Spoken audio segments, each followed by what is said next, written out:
Dr. Harold Puthoff is an old friend of mine. We go back on pretty close to 30 years. We've been wandering around the world at different places together and sitting for hours on end at meetings. And I mean, he and I remember we were sitting on a board together in Las Vegas, and 27 times I went to Las Vegas in 3 years for weekends just to sit around with him and a bunch of other wonderful folks.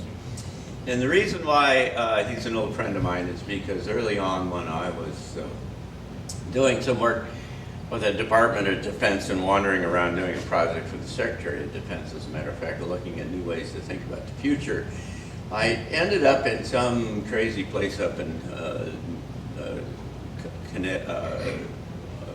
Colorado, where they were doing a new science convention, and it's a whole different story on its own, but it just blew my mind because I didn't know what I was getting into, and it was just crazy UFO things and all kinds of plants that talk to you, and it was weird. And you know what I'm talking about. Cleve Baxter was there. Just can't believe it. And anyway, I heard about this thing about remote viewing, and it was this deep secret program, right, that the government had to use psychics to spy on the Soviets and the Russians and other such people. And so I had enough clearances and stuff and could poke around and knew how the system worked that I hunted up Hal. And I don't remember even the details of how that all got together. But anyway, we hit it off, and we've been friends and been involved in all things unusual for a long time. And the thing, of course, that brought us together, in addition to remote viewing at the beginning, was our mutual interest in the whole issue of UFOs and alien life, and the possibility that there was a whole lot more going on in this part of the galaxy than most people understood. The importance of that relative to the kinds of reasons why we all come together here, or at least I hope that you all come together here, is that we're in this middle of this extraordinary transition. And there's a place 10, 15 years from now when it's a whole different kind of place that operates in a way different way. And part of the reason of that is because almost certainly human beings have started to integrate themselves into the larger community of civilizations that live in this part of the galaxy. And the reason why that's going to happen is because of this man and some of his friends, because they represent the opening to this whole disclosure process that about what the United States government has been doing under the table for a long time. And of course they've been lying to us, telling us, of course, we don't know anything about this stuff, but they did, and they were. And what Hal and his friends are doing are trying to put that on the table and make that part of the legitimate conversation that we all have, and in the process facilitate this emergence and transition of humanity. He's a quantum physicist and done a bunch of stuff, and he can talk to you more about it, but it's just wonderful to have you with us. Thank you, Hal. Thank you, John.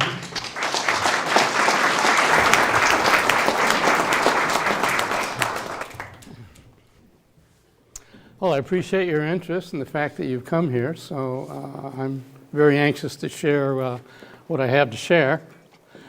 And as you'll see from my message up here, backstory and forward story. There is a backstory about the government's involvement in the UFO, or we now call it UAP, Unidentified Aerial Phenomena program. But there's also a forward story where some of us who have been part of that program have banded together to try to get more data out for the public to have a conversation about. So I'm going to cover both aspects. Let me begin with a backstory. Anyone who follows the UFO area knows that, starting in 1947, we supposedly had the Roswell crash and whatever.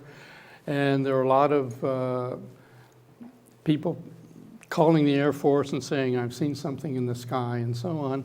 And the public pressure was so great that Project Sign was set up.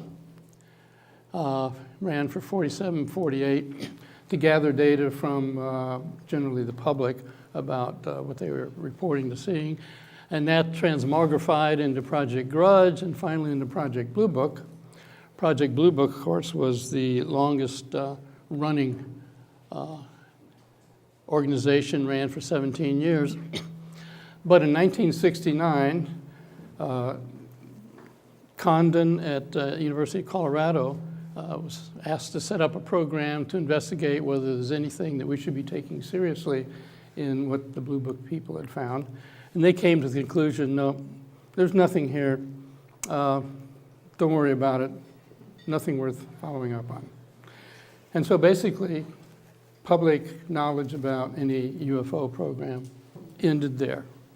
And so if between 1969 and roughly now, if you sent something into the Air Force Public Affairs Office and said, well, what are you learning about UFOs? What's going on? They say, oh, no, we shut that program down in 1969. Truth of the matter, however, is that the very memo that shut down the program, written by General Bolender, had down in the fine print of the memo reports of UFOs which could affect national security will continue to be handled through the standard Air Force procedures. So the truth of the matter is the programs continued and are continuing today.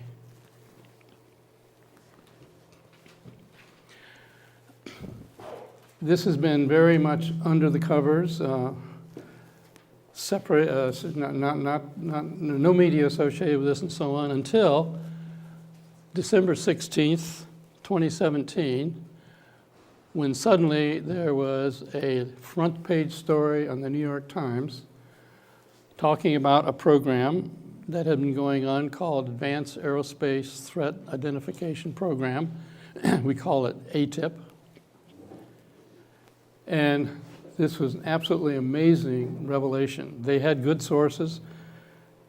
I was part of the program, thought it would never see the light of day, and suddenly there I am even on the New York Times. And of course, with that kind of coverage, mainstream press, Washington Post, CNN, and so on, picked up the story, and suddenly this big barrage of media publicity. The thing to realize is that this was a game changer. The reason was that the kind of people who are now coming forward, which I've listed here, ex-Senate Majority Leader Harry Reid, who actually founded the program, top-rated F-18 pilots who were encountering what we call advanced aerospace vehicles, significant Department of Defense and intelligence community officials began to come forward because of what had been revealed to answer questions. And so suddenly, this whole area via the media moved from being just the tinfoil hat crowd for news on a Friday afternoon when we don't have anything to write about, to suddenly, oh my God, you know, there's something really going on. The actual name of the program was Advanced Aerospace Weapons Systems Application Program, AAWSAP, but it went by Advanced Aerospace Threat Identification Program, AATIP. So AATIP was a nickname and later on the actual name of the program. And how did this get started? This program began in June of 2008. The Defense Intelligence Agency was concerned about threat from advanced aerospace vehicles, crafts and drones of unknown origin. Congressional budget was approved to address the issue. Senate Majority Leader Harry Reid and Senator Inouye from Hawaii and Senator Stevens from Alaska were the people who were basically in charge of black budget programs. So this was all done behind the scenes. The rest of Congress didn't know the program was being set up. So that's how it got started. And once the news came out in the New York Times, you might think that, well, these heavy hitters are going to kind of run away and walk it back and whatever. Not at all.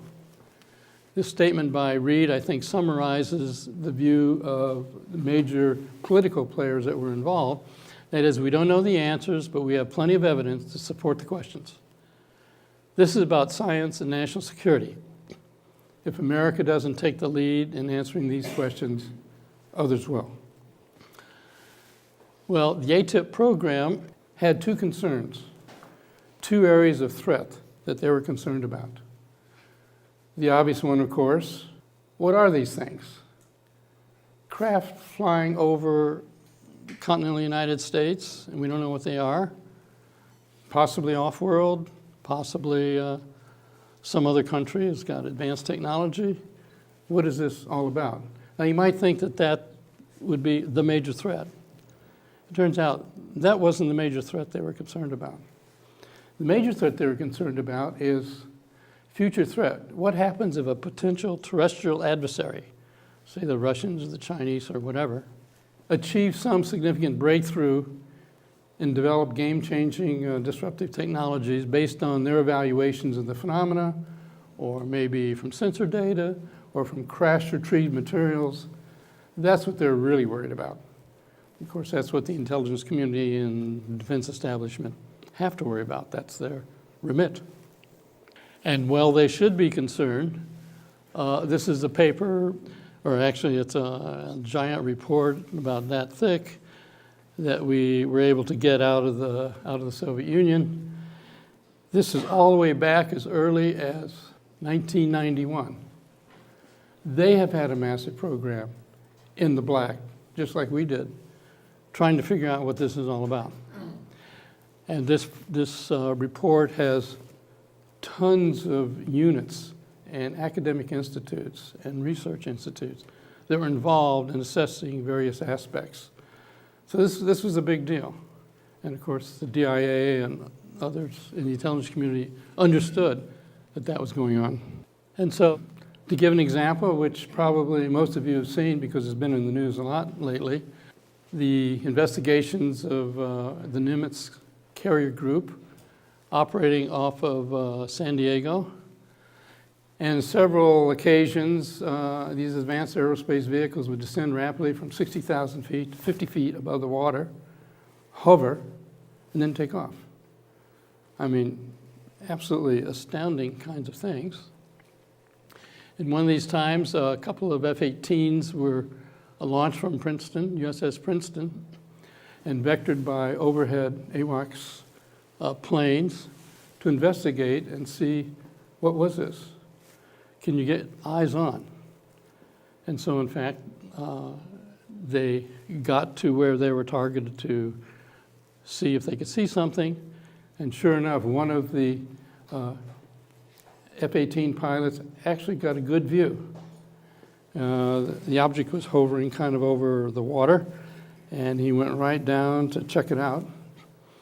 And, and suddenly, phew, it took off to the horizon in a couple of seconds.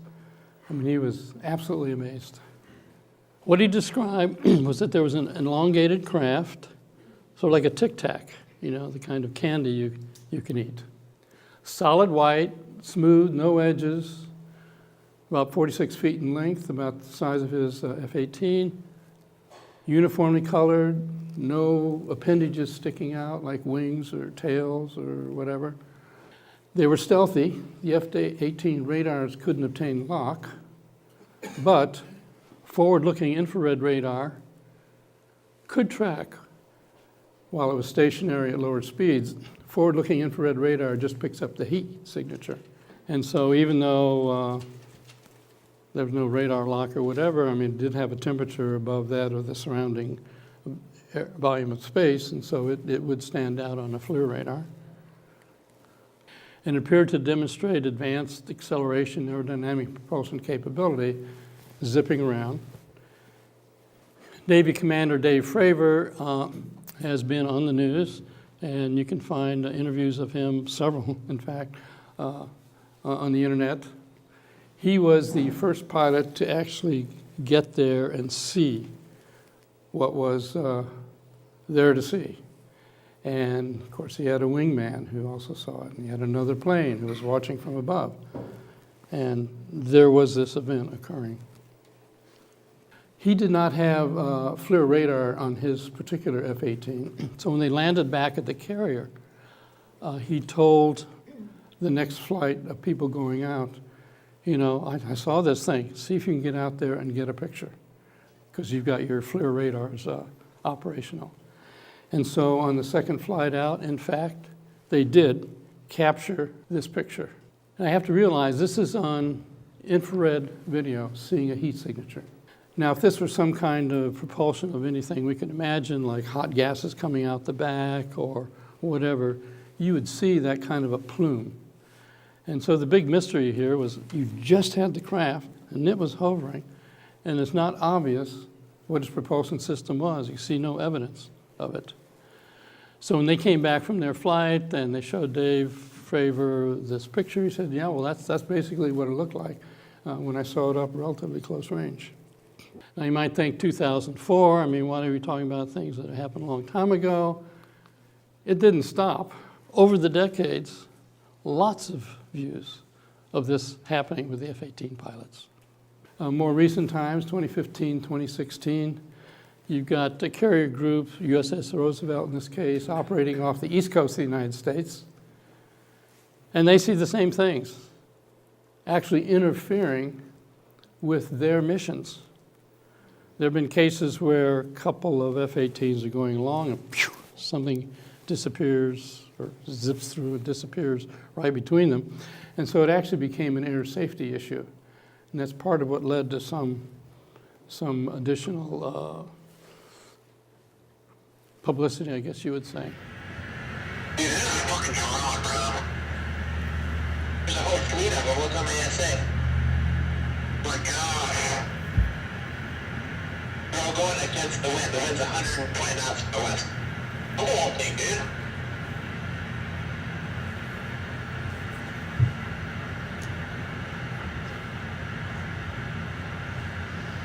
That's not LNS though, is it? It's not. I do LNS, dude. Well, the first other thing, it's rotating. This is displayed on the web and in various TV shows, so I'm sure you can hunt it down and learn about it.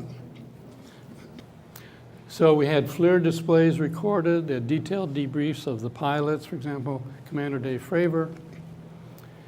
He had like 12 planes under his group, 300 people reporting to him. He was a top commander of this Air Force group. And the key assessments were advanced aerospace vehicle, no known air vehicle and inventory of U.S. or foreign nation, low observable characteristics, stealthy, advanced performance, advanced propulsion capability to remain stationary, transition to horizontal vertical velocities far greater than any known aerial vehicle, and with no or little signature. So that's what the DIA had to contend with. So how are we going to figure out what's going on? So for this particular program, the latest of many programs, they put out a broad area announcement in 2008 and said, we want 12 potential threat areas to be evaluated. Lift, propulsion, control, human effects, human interface, armament, whatever. And so a request for proposal went out to the defense industry and the intelligence community. And DIA chose Bigelow Aerospace as a contractor to address the potential threat. Now, some critics out there have said, now, wait a minute. I mean, Harry Reid was senator from Nevada, and Bob Bigelow, as an aerospace person, was located in Nevada. Wasn't this just some kind of sweetheart deal? And the answer is no. I mean, Bigelow had already had a large program that he had put his own money into for years. In fact, John and I were a part of being on his science advisory board. And so it was actually the DIA chose Bigelow. They felt he would be the person who had the right go-get-'em attitude and, of course, had the right kind of technical environment behind him. So he set up a division of Bigelow Aerospace called Bigelow Aerospace Advanced Space Studies. We call it BASS. And of course, he's supposed to do all the things you'd expect someone to do if you set up a program like this. Where I came into the picture is that BASS contacted my organization, and asked me to collaborate as a subcontractor. Since with John, we had been on this science advisory board. We had many years of collaborating, and I've been a science advisor to Bigelow Aerospace, so it'd be natural that he might think of choosing me. The particular area that I took responsibility for is based on this. There was a critical issue. As you can well imagine, in these deep black programs, it's difficult for contractors to obtain expert opinion on critical technologies because there's such high level security and there's compartmentalization. We call it stovepiping. So you've got people at this desk, people right next door at that desk, and they can't talk to each other. And so, I mean, this really held back progress. So I was given the remit to try to break through this kind of issue. And so I was contracted to commission papers from experts around the globe. And since we didn't want to be in the position of going out and say, hey, we're trying to figure out this UFO thing, can you help us out here? I mean, the publicity associated with that in our black program would have been a disaster. So instead, I just simply went out to people and said, I'm doing a survey. Where will your particular application or your particular interest in your particular technologies be in the year 2050 as far as aerospace industry went? And so if I wanted to know, well, what do we know about invisibility cloaking, I could go to the super expert, even if he's over in Europe someplace, not revealing anything, and say, well, can you write us a white paper on where's this invisibility cloaking technology going or whatever? So over a 2-year period, I let out 38 contracts. I'm going to show you the 38 papers so you can judge for yourself how technically oriented this program was. As you can see, I mean, some critics out there said, oh, well, that program was just looking at advanced aerospace vehicles. I mean, in the sense of, well, what are the Russians going to do in a few years or whatever? But of course, if you read between the lines and you see you're looking at warp drive, traversable wormholes and stargates, I mean, we're not looking for what the Chinese are going to make next year. This program was absolutely directed toward trying to address and solve, to the best of our ability, quote, the UFO problem. Another set of papers. We were into looking at the forefront areas of everything.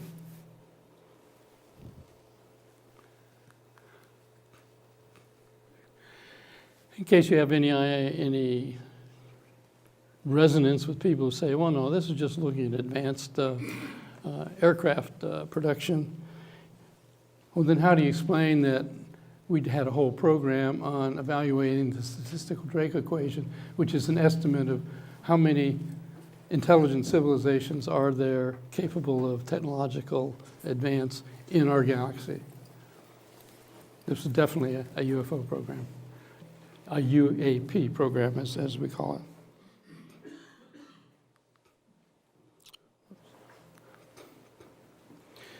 These papers were collected together and put out as a series of defense intelligence reference documents. They were put up on a special server called JWIX. As you see here, they were unclassified, but for official use only. So contractors and defense officials, intelligence community officials, they could all go in and read these papers. Now, the DIA often does these DIRDs, as we call them, Defense Intelligence Reference Documents. Typically, a series of papers will go up for, let's say, couple of months or 3 or 4 months, and then they're taken down, replaced with something else.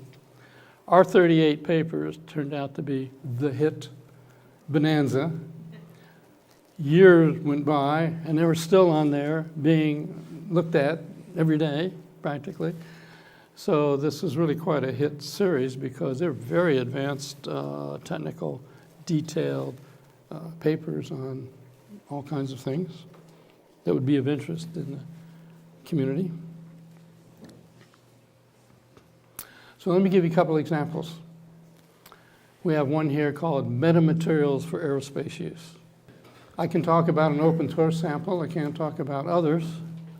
And many of you have probably, if you've seen various TV programs and interviews and so on, you'll know about this. There was a sample that was sent anonymously by a military source. He claimed that his grandfather had been involved in a crash retrieval operation and had gotten some material from it. And so he didn't want to identify himself, but he sent it forward for analysis. That's what it looked like. There's a multi-layered piece of material. And Linda Howe was the one who got it and began shopping it around and trying to get analysis of it. She's really a stalwart person to try to find out about this. It had layers of bismuth. The size of that is less than a human hair. Those are the black areas you can see through here. And then they were separated by layers of magnesium, which are the lighter areas. And so that's what the sample actually looked like. There's been a lot of controversy, a lot of discussion about this, because after all, here you see something that does look like it was in a crash. The thin lines were the bismuth lines. So, what do we really know about that? Chain of custody is non-existent. Provenance is questionable. So for all we know, it could be a hoax. It could be a fraud. It could be some slag from a foundry floor at some factory. But nonetheless, it was an unusual sample. So we decided, okay, well, then we should at least take a look at it, have an open mind. Early on, Linda Howe, the researcher who had this sample given to her by Art Bell, went around to many institutions and groups to try to get some analysis. First of all, a survey of academic publications, interviews with people from organizations involved in special materials and so on, even went to archives of the national labs like Los Alamos or wherever, and nobody had any data on this kind of construction having been made. And then there was someone else she went to, and they tried to see could they just duplicate the material. In fact, they had trouble bonding the magnesium and bismuth layers together. So it wasn't clear exactly how you would make it. And then finally, in talking to materials experts, they say, well, let's just say somebody could make this. What would you use it for? And all the material scientists said, I don't have a clue. I can't even imagine the reason for constructing something like this. However, what happens is a couple decades go by or more, and suddenly we have our whole science of so-called metamaterials has been coming into the fore and developing kinds of stuff. And lo and behold, a paper gets published which says, you know, if you had a bismuth layer of just this size, that happened to match what we had, and it was separated by magnesium layers of about the size that we see, this would have a very special property. This came out of metamaterial research. It was not directly associated with the material. So, it turns out this would make a terahertz waveguide. Okay, what's terahertz? Well, you hear about megahertz and gigahertz in the microwave spectrum, and then you hear about infrared radiation. Well, terahertz sort of lies in that no man's land as far as technology development goes. Above microwaves above gigahertz, but less than the wavelength of infrared heat. So it turns out that ordinarily, when you have a waveguide and you want to send a signal from one place to another, you have a pipe, for example. And the pipe generally has to be about the size of the wavelength, a half a wavelength, for example. Well, in this case, there's a frequency band around 5 terahertz, and the wavelength is a certain size.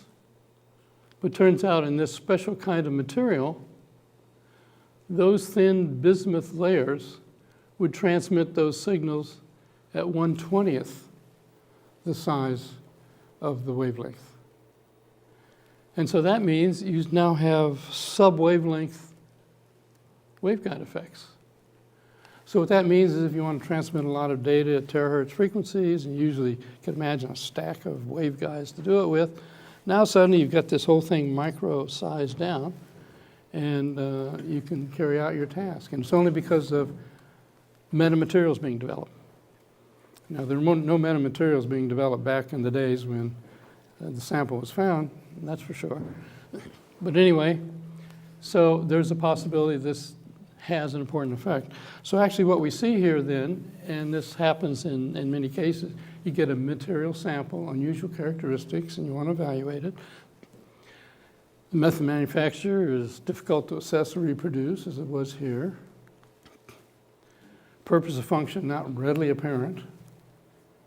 But then our own science advances on over the decades, and finally we get to a place where we can imagine a possible purpose or function comes to light, which is what was the case here. We're still have this in the pipeline to do a lot of experiments on that haven't been done yet because we haven't raised the funding for it, but there's more to be done. Well, let me pick another one, space-time metric engineering. This is a mouthful. This happens to be the area that I personally was the leader on. The question is, can you account for what we're seeing based on known physics? And of course, all the pilots get back and say, oh my God, I can't believe these things. I mean, they're violating the laws of physics. They're standing still, they're taking off instantly, like they don't have any inertial mass. There's this, we don't know how that could even be possible in principle. Well, that's fine for the pundits and the media and even the pilots to say. But the truth of the matter is, we can't account for them. We can't account for them. By taking an engineering approach to general relativity, Einstein's theory of general relativity. So what does that mean? Well, all of our electronic devices, this device I'm holding, your cell phones, the lights, whatever you want to say, are all using electromagnetism. And electromagnetism has its foundational equations, and everything that we have is really built on what the equations predict. And that's a completely mined area of science and technology. But when it comes to general relativity, Einstein's theory of general relativity, that's mostly been in the purview of astrophysicists who are trying to figure out what happens when black holes merge or whatever. No one ever thought of taking the equations of general relativity, just like we have the equations for electromagnetism, Maxwell's equation, and say, well, suppose we could engineer those equations. Suppose we could build something based on those equations. This is textbook physics we're talking about, not fringe physics. So one of my jobs was then to make a list of all the weird anomalies reported about these objects. Actually, from my standpoint, the weirder the better, because if somebody is making up something and it's fraudulent and a hoax, they're going to try to say something that's, kind of could sell, makes sense. But when somebody comes up and says, well, I was outside the craft and it was only that big, but when I got inside, it was a football field in size. So we list all the weird aspects that have been reported and list all what would be the weird things you would find if you could engineer general relativity equations, and they matched up hand in glove. I'll give you some examples. For example, warp drive, how about zipping across the universe? And you always hear, you can't do that. It's, you can't beat the speed of light and so on. Well, that whole thing about not beating the speed of light has to do with Einstein's special theory of relativity. But it turns out that in general theory of relativity, there's a way to do that. Here's a very famous astrophysicist by the name of Alcubierre. He was a Star Trek fan. And so he said, I wonder if I could find solutions in general relativity that would let me make warp drive. And I have a lot of constraints on that. I want to leave at breakfast time, have breakfast time at home, go to Alpha Centauri for lunch, come back and have dinner with my family, and I want them still to be the same age I am. And on the trip, I don't want to be turned into salsa on the back of the spaceship with giant accelerations.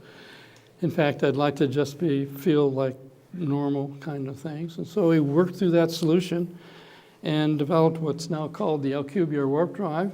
He published this in an absolutely tier 1 physics journal that deals with general relativity. And so it's a very sort of famous picture of what his warp drive solution looked like, where you sort of depress space-time metric, as we call it, in front of the ship and build it up behind it and let space-time metric push you through and so on. So there's a whole cottage industry of general relativity theorists who are working on various forms of warp drive and so on. Well, what about the velocity of light constraint? Again, in general relativity, you can solve the equation and come up with something called, for example, a wormhole. And again, I'm not talking about fringe physics. This is textbook material. Matt Visser is one of the great general relativity theorists. And if there are any engineers in the crowd, for the engineers in the crowd, I would point out that, well, what do you mean by velocity of light? Velocity of light is given by a little equation here, 1 over the square root of the magnetic permeability and the dielectric permittivity of the vacuum. So if you want to go fast the speed of light, you just simply arrange to reduce the value of those constants.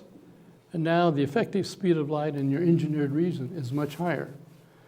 And so even though you're zipping through a fastest speed of light as far as anyone on the ground is concerned, actually within your engineered space, you're not actually beating the speed of light, but it works in principle.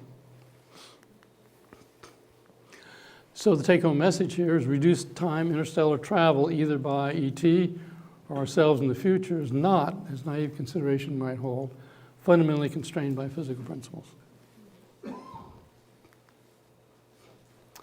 And it can be addressed, the exotic physics, in engineering terms, metric engineering. So you might well ask, okay, well then why aren't we zipping around the universe? Well, unfortunately, when you solve the equation, you say, oh yeah, all these things could be done. What would be the engineering required to do it? Well, in our solution so far, it's, oh my gosh, we have to have so much energy density compactified in such a small volume. There's no way we can get there with our present engineering smarts. So it's going to be far future for us, unless we happen to find some kind of back door that lets us through. So in fact, that was one of the papers. In fact, this is the paper that I published. So it's one of the Defense Intelligence Reference documents, one of the 38 that went up on the special website. But by the way, as I mentioned, we didn't tell these authors that we got 38 papers generated by, that this was some kind of spooky UFO program. No, we said, you can even publish your work in the open literature if you want. Of course, they didn't know it had anything to do with UFOs. So in fact, I published my paper, Advanced Space Propulsion Based on Vacuum Spacetime Metric Engineering, in a physics journal. Now, we kept the list of these titles and the authors still secret. And then finally, somebody through a Freedom of Information Act request got a letter from John McCain, which listed all of the papers and the authors and their affiliations. I thought, oh my gosh, that means my phone is going to ring off the hook saying, what? you didn't tell me this was a UFO program. But actually, I haven't had any pushback, so lucky so far. The papers generally have not been released by the Department of Defense and the intelligence community, and only a few have begun to publish some of the work, as I did here. So anyway, is there anything you can learn from this that can help us in terms of evaluating observations in the world associated with unidentified aerial phenomena? I'll just give you one example. And I have about 1,000 I could give, but that would take a week or so.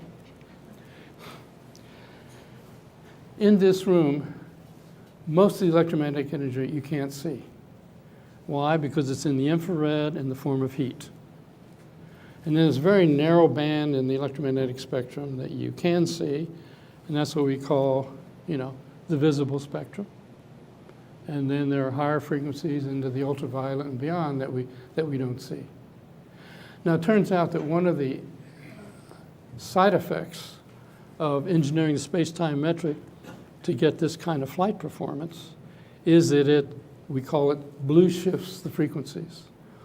All the frequencies that are involved get moved to a higher frequency. That's just built into what the equations say when you generate these anomalous effects.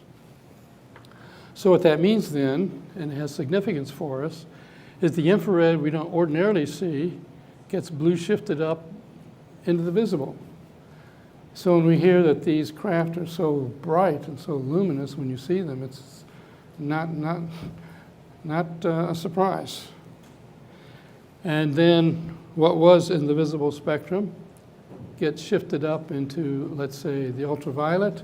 And so if you get too close to one of these things that are powered up, you'll get a sunburn, often reported by people who've claimed to have gotten close to a craft. And if you get too close, you might actually pick up some of the blue shifted radiation from the visible that's now blue shifted up into the soft X-ray region and get radiation poisoning. And there have been cases where that's been reported. So having this set of equations and seeing what they predict and then going out and matching against real data, that's really a boon. I'll give you one example.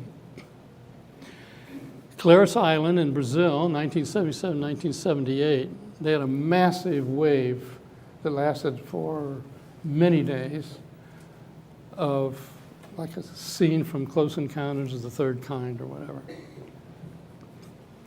Hundreds of advanced aerospace vehicles were observed by civilians and the Brazilian Air Force investigative team. They set up a whole operation called Operation Plate by the Brazilian Air Force. More than 1,000 pages of documents, logs, sketches, and maps.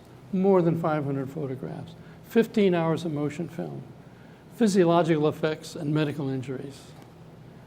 And so in our AATIP program, all this information was compiled into a big database, and we did our best to analyze the implications. So part of what led to the engineering, space-time metric engineering, as we call it, is when you see all these injuries, you say, well, what could have caused that? Well, this blue shifting would cause it. Well, where do you get blue shifting? Oh, from Einstein's equations, if you were able to generate the space-time metric engineering. So, the medical injuries, some overlap with current cases, range all the way from numbness, headache, paralysis, some deaths in here, and so on. So actually having a model like this that can then be matched against data, even medical injury data, turned out to be significant for us. Now, despite the progress in the programs with the advanced, as an AATIP, Advanced Aerospace Threat Identification Program, let's face it, the topic is inherently anomalous. No one would disagree with that. Therefore, despite the reality of the observation, the topic does not fit smoothly into a known profile of the Department of Defense or intelligence community structures. And especially if it's a very black program, the Public Affairs Office doesn't even know about it, doesn't know what you're dealing with. So it's not a happy marriage. And because of the national security implications, so much compartmentalization and stovepiping, it's very difficult to integrate all the data and make rapid progress. So progress in trying to get to the root of all these elements that are being observed is very difficult. And the advocacy of the issue in government circles was not viewed as career enhancing. People are trying to push this inside the Pentagon, inside the intelligence community, always had to deal with pushback from higher level people who really didn't know what was going on. And it was so compartmentalized you couldn't brief them, tell them what was going on. So, a group of us decided that we should set up an outreach program in the public sector and try to get as much information out there as we possibly could. So the goal was to establish a broad-based, high-quality, scientific community of interest to have the conversation in the public sector concerning UAP, unidentified aerial phenomena, and other related leading-edge topics, because a lot of these topics are linked. So we set up something called To the Stars Academy of Arts and Science. And if you've been following the field, you've probably seen reference to it. It was co-founded by Tom DeLonge, senior intelligence officers from the Department of Defense and CIA, and distinguished research scientists. It was structured as an SEC-regulated public benefit corporation. So that means it sort of lies between crowdfunding in one end and your usual IP organization that you can buy and sell shares on the public market. It's kind of in between. And one of the requirements, I mean, people can go to the website and buy shares. They just can't trade them until at some future point you have an IPO and you get into the regular market. And one of the requirements of public benefit corporation is that you have to provide something of value to the public. So educational aspects are a major requirement to have a public benefit corporation. And the structure is transparent. You can go to the website, tothestarsacademy.com, and you can track everything that's going on. So it's a very rich web-based community of interest set up called the Vault, which is now being developed, where there can be a lot of information transferred back and forth between the public and the organization and government entities and contractors. So it's growing. It was set up by Tom DeLonge, as I said. I mean, he was the person who founded Blink-182, the big rock band. I'd never heard of it. When I talked to my sons, they said, well, of course, everybody knows about Blink-182. Well, he's had a lifelong interest in the UFO, ET, alien topic, and so on. And because of his notoriety, he could always get into the office of various DoD officials and high-level executives in aerospace corporations. And he made the big pitch that, everyone out in the street knows that something's going on. And the government is saying, there's nothing going on. That's not good. It's not good for your industry. It's not good for the government, whatever. You should let me set up something where we kind of get a conversation going. So in fact, he was able to convince people to do that. So we formed To the Stars Academy. He's the CEO, interim CEO. Lou Elizondo, you've probably seen his face if you follow this area at all. He was the last person in the Pentagon who actually ran the AATIP program. And he was frustrated because he couldn't get more assets to help resolve the problem and so on. He's one of those people who realize, this is not career enhancing and so on. So he actually left, even though he was running the program, to join To the Stars. And he's taken a very public stance, and you see him on news programs all the time. Here he is on CNN. So he's in charge of our Global Affairs and Security Division of TTSA. Chris Mellon, he joined. He's still a consultant to the intelligence community and national security matters. He had a 20-year career, included being Deputy Assistant Secretary of Defense for Intelligence. He also has been very strong both publicly, and you'll see him in interviews often, if you follow this topic. He's on Tucker Carlson, on, up and down. But he's also very good at behind-the-scenes interactions with senators and congressmen and arranging for briefs. I mean, I've briefed 2 congressional committees recently myself, so he's quite a superstar in helping us. Jim Simivan just retired from the CIA. He was one of the true James Bond kinds of people. I've heard his stories. You know, and you need to get a missile out of Iran or whatever. I mean, he'd be the one to figure out how to go over there and buy it. And so he was an operations officer, both overseas and domestically. He's on our board. He's in charge of operations, vice president for operations. Steve Justice, who I had briefed many times at highly classified levels when he was running black programs at Lockheed Martin Skunk Works. And I couldn't believe it that about the time I joined, he left Skunk Works and agreed to join also. So he's in charge. He's vice president. Well, he's in charge of the aerospace division of TTSA. Brilliant guy, knows everything. $billion programs, all black, that he was in charge of. I mean, we're talking about heavy hitters here. And then there's me. I had my physics background, happy as a clam, PhD from Stanford, working on lasers. Got my first laser patent while I was still a PhD student or whatever. But in addition to that life, which has resulted in some 200 publications and 3 patents and so on, in the background, I also had this other life, because I started out as a naval intelligence officer stationed at the National Security Agency, NSA, between my master's and my PhD before I went out to Stanford to get my PhD. And so I had that background. And so it turns out that every time there's a problem somebody wants to solve, and they want a physicist who's had clearances and they know they can trust, and they know the area is so weird that no other physicists are going to agree to do anything about it, who are you going to call? So that's how I get involved in these programs. And we have a couple of people who are really savvy people who run investment groups to handle the financial aspects of TTSA.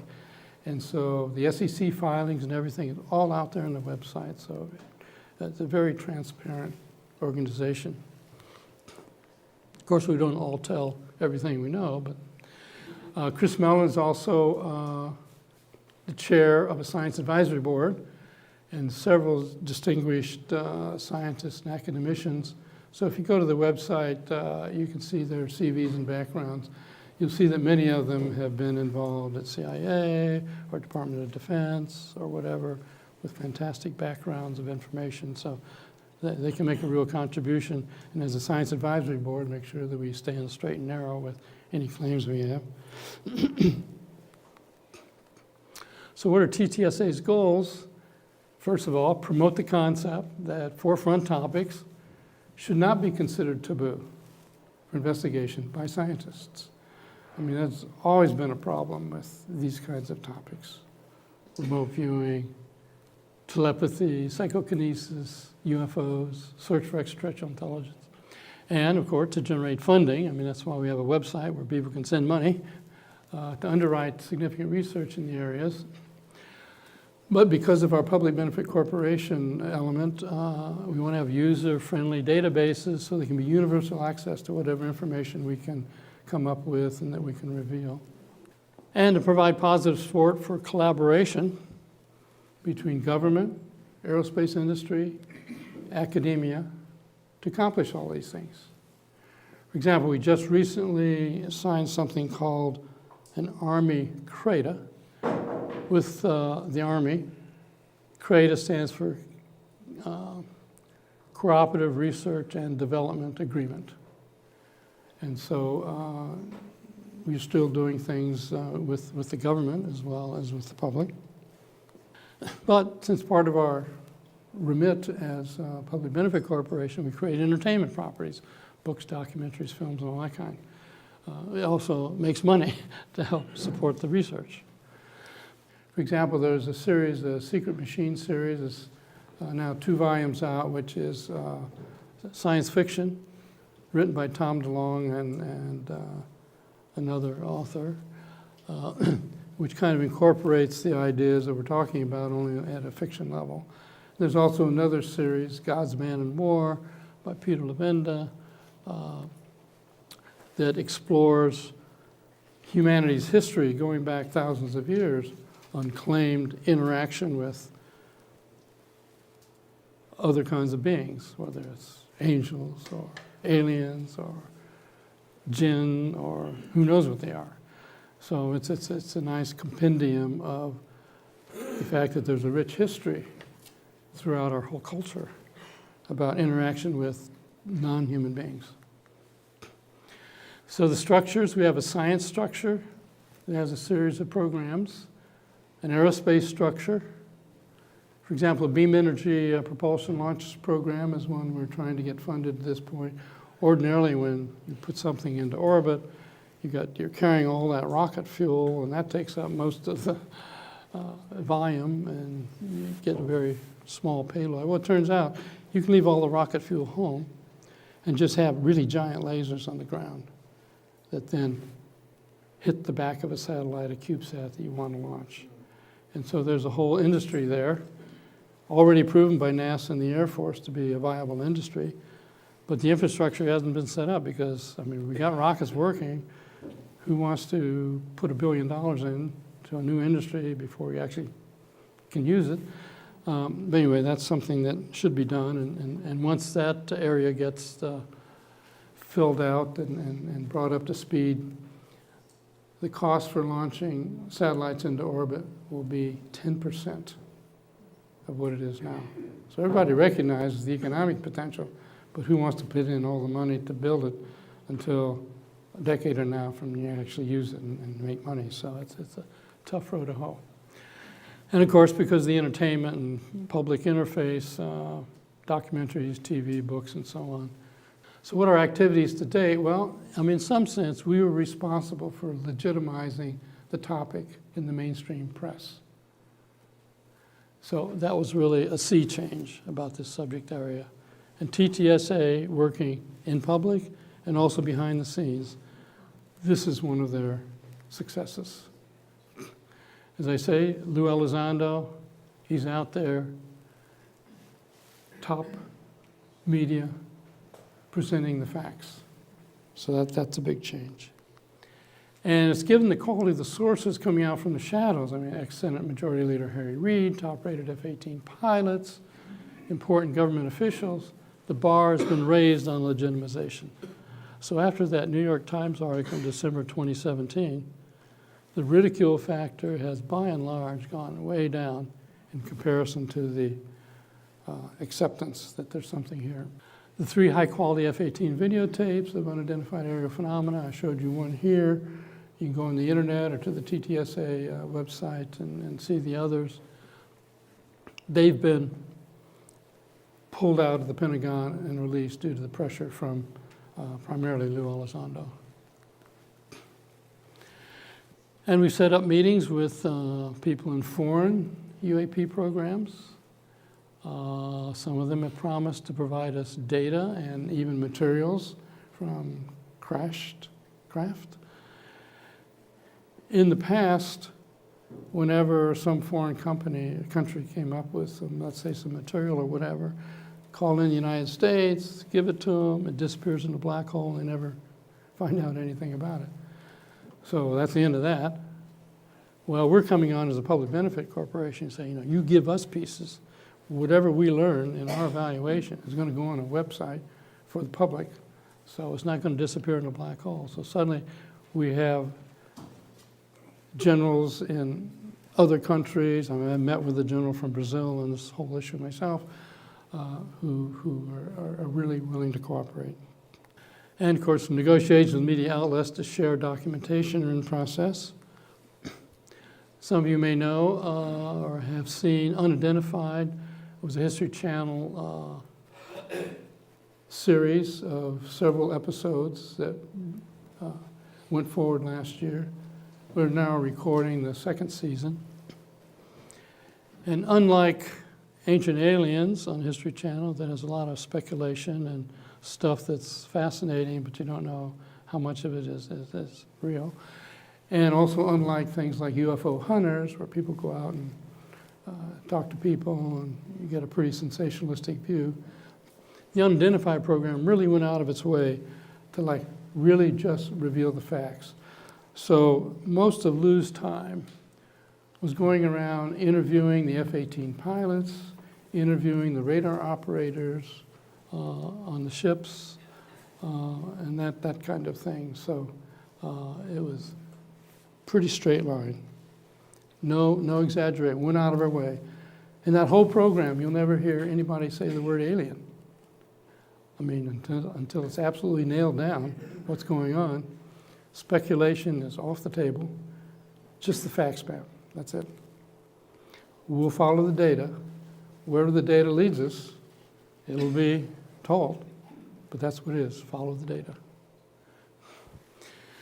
Now, some of the pressure, and especially behind the scenes stuff, the Navy finally confirmed for the first time that those videos really are unidentified aerial phenomena. I mean, after the videos were released, you had everybody and their cousins saying, oh, well, maybe it's just some new drone that the Navy or the Air Force is testing and whatever. I mean, why should I think it's really that they don't know what it is? But because of the pressure and the FOIA requests and briefing behind the scenes, the Navy finally agreed to come forward and say they really are unidentified. For example, in Politico, Brian Benders, writing about defense, said the U.S. Navy is drafting new guidelines for reporting UFOs. I mean, up until this time, I've told you, there were decades of Navy pilots running into these things all over the place, but they never reported them. Why? Because they were concerned their superiors would tell them, okay, you've been smoking dope or something? I mean, what's going on? So no one wanted to lose their flight status by reporting UFOs, so they didn't. Now, because of the pressure, the Navy has come out and put out official edicts to the F-18 and other pilots saying, if you see a UFO, first of all, grab all the data you can. And I've seen some neat ones where the pilots actually use their cell phones to take a picture. And you must report it. So that's now part of the new culture. And the Navy even has admitted they're providing a series of briefings for senior naval intelligence officers as well as aviators who reported hazards to aviation safety. So this is not just lying in a little cloister of people who'd like to kind of be part of this kind of thing. No, it's being briefed. You won't hear who's being briefed because they don't want to make an issue of it, but there are a lot of people at high places being briefed. I even saw on the Tucker Carlson show that President Trump was told that, oh, these briefings are going on, what do you think? And he said, oh, that's sort of, I don't know about that, but on the other hand, our pilots are really sharp people, so anyway. So that's the backstory and the forward story. The backstory is DIA set up this program, one in 2008 that had a whole precedence of other programs ongoing. And then the forward story is some of us coming forward to form To the Stars Academy to try to get a better acceptance and more conversation out in the public. And so that's what we've been doing. That's our forward story contribution. So that's the story. Thanks for your interest.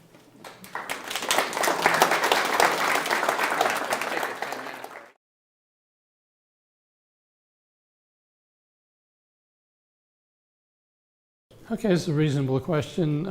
Well, how does our organization, our viewpoint, my viewpoint, consider the other viewpoints out there? For example, there's a whole group of people who are talking about, we have bases on Mars, there's a secret UFO program, we got spacecraft all over the place in the solar system, and many other organizations pushing certain viewpoints like that. From our standpoint, we're just following, and I personally am just following the data and what I can really get my hands around somehow. And so when I read many of these other, or hear many of these other claims that we have a secret space program already ongoing, I mean, I can't absolutely refute it, but I have no evidence, and in my programs I've been involved with, I haven't seen any evidence like that. So I just put all that in a gray basket on the shelf and stick with what we can follow with data. And basically my colleagues within TTSA are doing the same thing. I mean, we don't even go so far as to say, well, we know they're ET spaceships. Some people may think that, but we don't say anything along those lines, because until we have hard evidence, that's what we've committed ourselves to having in the public conversation, things that can be verified, documented, and so on, and we'll leave the speculation to elsewhere. How soon will warp drive be available for civilian use? What's part? Is there more to the question? No, he's going to record your answer. Oh, okay. I bet there's a lot more to the question. Certainly, we have people working on the theoretical physics of it, as I say, space-time metric engineering and so on, that would say that in principle, warp drive is possible, or wormhole access out into the cosmos is possible. We've all seen, many of us seen Interstellar, which is a terrific movie. The science advisor to that movie was Kip Thorne, one of the top general relativity people from Princeton. So the science in that program is absolutely perfect. In fact, he expressed the fact that he's really glad that that movie got made, because there are a lot of solutions in general relativity that you would have to understand to make the concepts that were shown in the movie, but no academic budget was able to put up the money to run all those computer programs. But in Hollywood, they did.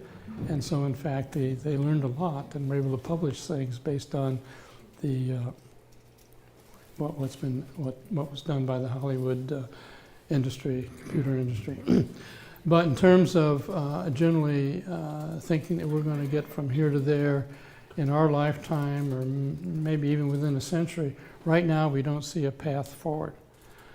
So either it's as hard as the equations would now predict, and therefore warp drive probably is going to happen for a century or maybe more, or there's some back door to the Alamo, so to speak, that we can do an end-around run and find some lower energy way of generating things like warp drive and wormholes and so on that we just haven't discovered yet. So of course that's a big issue behind government and aerospace corporation programs, is to try to figure out how these things work and see if there is some unknown shortcut that we could take. So at this point, all I could say for sure is it's going to be a century or more. And if it pops up to be usable within our lifetimes, that's because somebody has really found a magic key to the lock. So at this point, we don't see where it will come from. Okay, this is a question about, well, what about free energy technology? I mean, there are a lot of energy buffs out there. In fact, for a long time, I was one myself, because I spent a number of years investigating potential applications of zero-point energy, so-called. And one of the, you might say, attractive aspects was, wow, there's all that energy in the vacuum fluctuations, maybe we can tap some of it. And so, in fact, we even set up a Maverick Inventor program in our lab. And we said, okay, as smart as we think we are, we may not be able to find the answer, but maybe it's some guy in a garage who doesn't know enough physics, and he does some stupid experiment that no physicist would ever think of doing, and he happens to stumble on, whoa, here's an energy source. And so in our Maverick Inventor program, we put out the word that if you think you've got, quote, a free energy device, an over unity energy source or whatever. Bring it to us. We have this giant $1 million calorimeter that's excellent for measuring energy. And we've had people show up from as far away as China to have their devices looked at. I looked at many cold fusion examples that were brought to us and so on. And I'm sorry to say that even though our investor at the time said, you know, just find one that works and, you know, we're all going to be trillionaires here.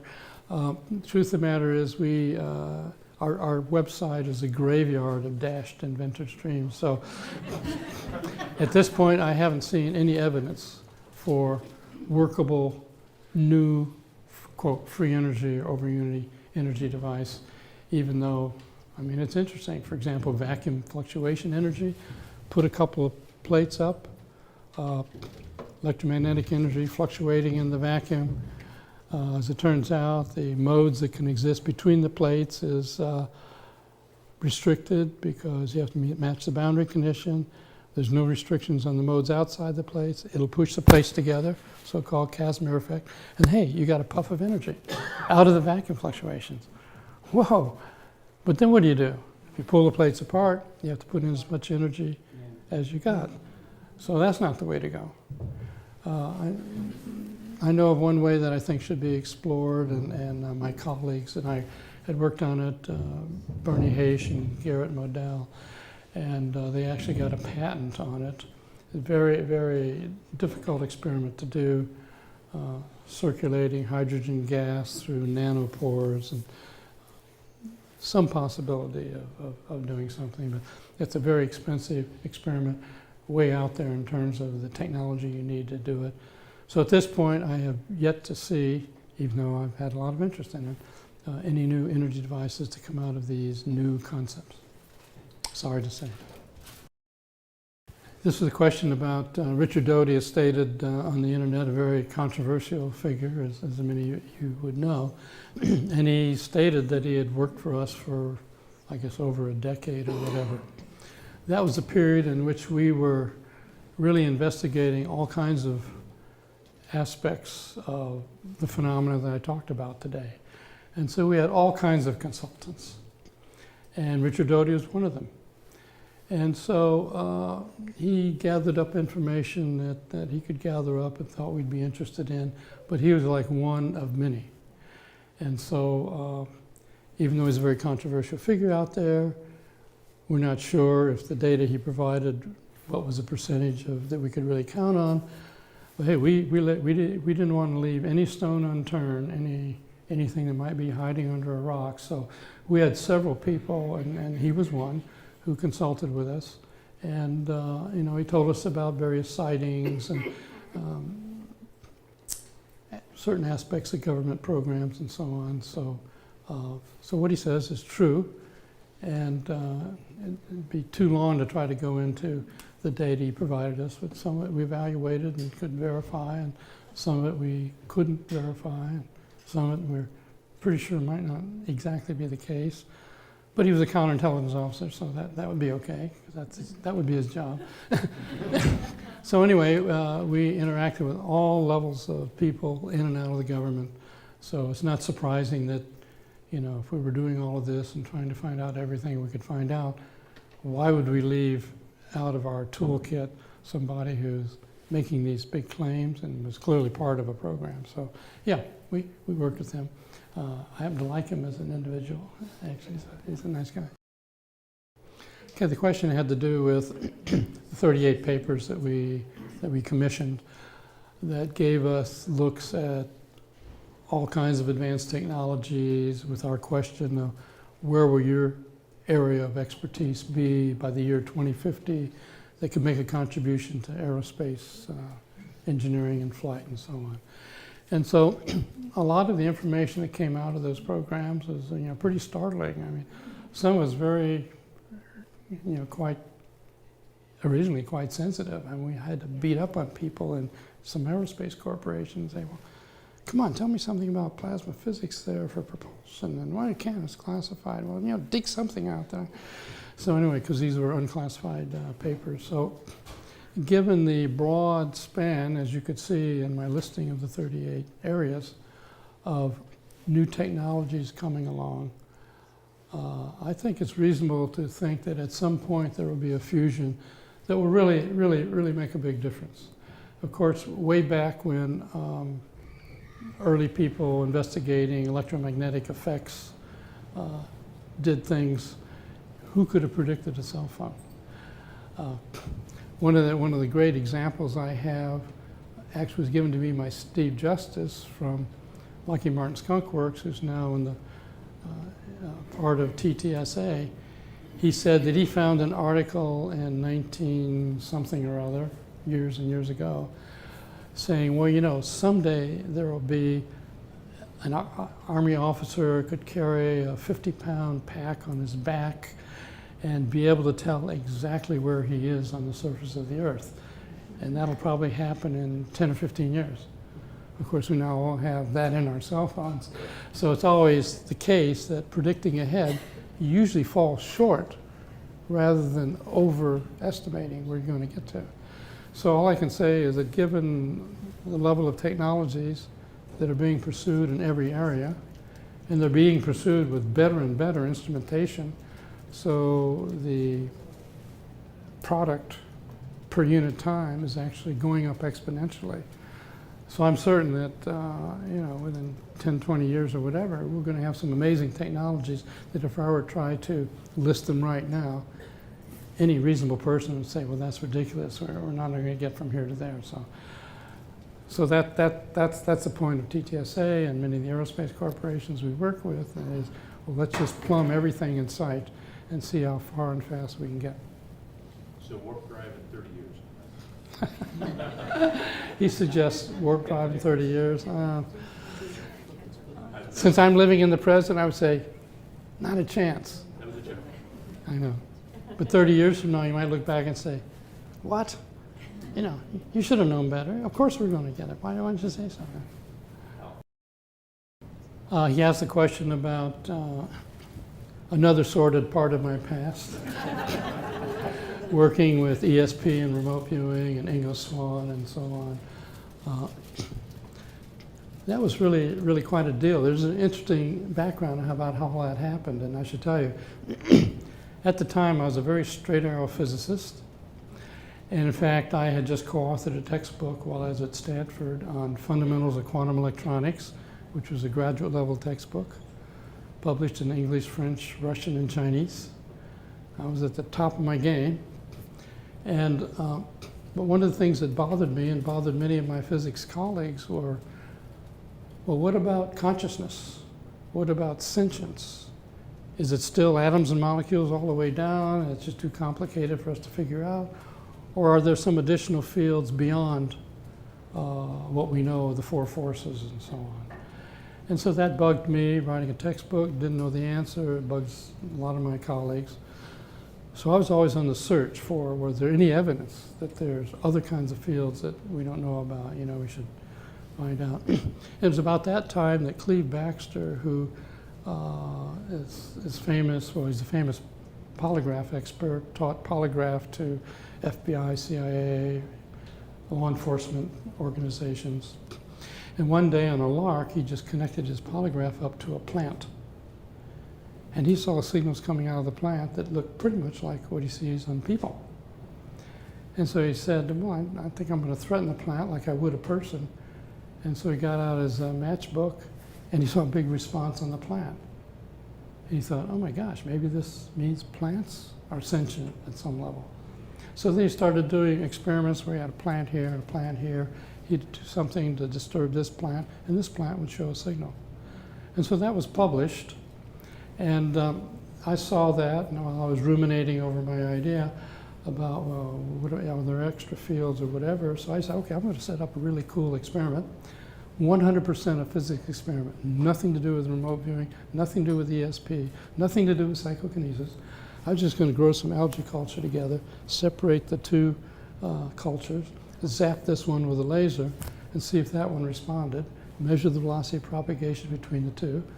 So I bundled all that up into a proposal and sent it off to Cleve Baxter in New York and said, well, what do you think of my idea to try to kind of replicate your effect in a real high-tech kind of way? Well, it's one of those things where your life takes an unbelievable turn based on pure random coincidence. It turned out that Cleve Baxter and Ingo Swann, the famous psychic and remote viewer, met at a cocktail party in New York City. And they were talking about what they do, and so Cleve invited him over to his lab to see if he could affect his plants, if the plants would respond to him. While he was there, he saw my proposal on Cleve's desk. So he wrote me a letter saying, well, if you're interested in that sort of borderline between animate and inanimate physics, why do you want to deal with algae culture? They can't tell you what's happening. You should be dealing with somebody like me. Ordinarily, I mean, I was really, as I say, a straight arrow physicist. I would just throw that in the garbage, except attached to the letter was a big report of an experiment that had been done in City College in New York, where on command, working with Gertrude Schmeidler there, he was able to make the temperature of temperature measuring devices that were in thermos bottles on the other side of the lab go up and down on command. I said, oh my gosh, that's physics. So I decided to invite him out to Stanford Research Institute, where I was at the time. And I told my physics colleagues, hey, I've got this, quote, psychic coming. He said, oh my God, they're all frauds and charlatans. You know, you better really have a good experiment. Well, as it turns out, I did have a good experiment. It turned out that we had $1 million or whatever special magnetometer that was being built, that had been built to detect quarks, which are subnuclear particles. Anyway, there's this little quantum chip down inside this device, surrounded by electrical shielding, surrounded by magnetic shielding, surrounded by superconducting shielding. No way that anything from the outside could affect that. So I grabbed him by the arm and took him over there and said, you know, I sort of have a kind of a high-tech version of what you did in New York with those temperature measuring devices. I want you to see if you can affect this.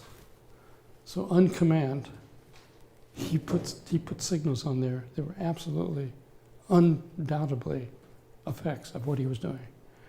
And of course, the graduate student whose life depended on this being imperturbable from the outside, went, wait a minute, there must be some bubbles in the liquid helium line. You know, I gotta get rid of that. Let me check. So I'm sure that was just some kind of glitch, some kind of coincidence, and I was running fine. Said, okay, Ingo, you want to try that again? He reproduced the same effect. And so the graduate student again said, well, you guys go get a break. Go to the restaurant or something, and let me find out what's wrong with my system. It was running just fine. We came back in and said, well, I'm sure you can't do that again.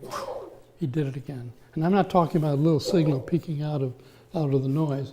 I'm talking about something that generally looks like that, and it's a So of course he kicked us out of the lab and said, never want you back here again. The Navy had paid for the development of this thing. Well, you know, how did this happen? The result of that was that I wrote it up. I mean, I know it's a long answer to your question. I wrote it up, circulated around to physics friends. Somebody dropped in on the CIA desk. Suddenly the CIA descends on my doorstep. They said, oh, have we been looking for you? I said, why? You know, what did I do? He said, look, Russia and the East Bloc countries are spending millions of dollars for years on ESP research. No scientist in America believes there is such a thing. And yet you did this experiment. We looked into your background and saw that you had all these clearances because you'd been a naval intelligence officer stationed at NSA, so we knew we could count on talking to you. You had SRI, we have lots of black projects here anyway. Why don't you invite Ingo out here and look into this? And of course their hope was that I'd invite him out to some really tough experiments and it wouldn't work and they could just take this off the plate and never have to worry about it. Well, that's not what happened. It grew into a 23-year, multi-million-dollar project. And we ended up, I mean, it was a big deal. We trained Army intelligence officers to use remote viewing. I briefed all kinds of people, including Bill Casey when he was Reagan's director of CIA and directors of DIA. I appeared before Senate, congressional intelligence committees and so on. You know, it came out to be a big thing. It was still all top secret, all wrapped up. But now it's all been declassified. You can buy a big book called Stargate Chronicles on the internet and see all of the reports we wrote that I thought would never see the light of day. all because Ingo Swann did what he did, and then showed up at that cocktail party. And so the thing about Ingo Swann, since you're interested in him, was he's very inward looking. He could figure out what he was doing. And so he was able to lay out a procedure for how to accomplish the remote viewing tasks. And then we were able to train those with other people. So he was a real contributor. He's a very, very smart guy. And by the way, you might think that psychics try to take credit for anything. No, he was the hardest guy. If we said, well, that looks like that really worked, if he could find a loophole and say, well, we're not going to count that. If you accept something that's kind of borderline, it's got a loophole, then it destroys the credibility of all the other research. So he was one of the toughest people to accept that there had been an actual result. So I've always had great respect for him. Thank you. Yeah. The question is, I heard from a colleague of mine, Eric Davis, who worked for me. He's now at the Aerospace Corporation. And he had mentioned that I had written a paper that's not been published, but it's been somewhat circulated, on what I call ultra-terrestrials. As I said, we're just following the data. And so I've got my colleagues who say, oh my God, the aliens are here. I've got Jacques Vallée telling me, no, these are interdimensional, whatever. So I decided to write down all options and put it in a paper called Ultra-Terrestrials and circulate it among my colleagues to say, we can't overlook anything. We must not come to a conclusion before we've looked at every possibility. So who knows? Maybe there are ETs living here, they got stranded here millennia ago.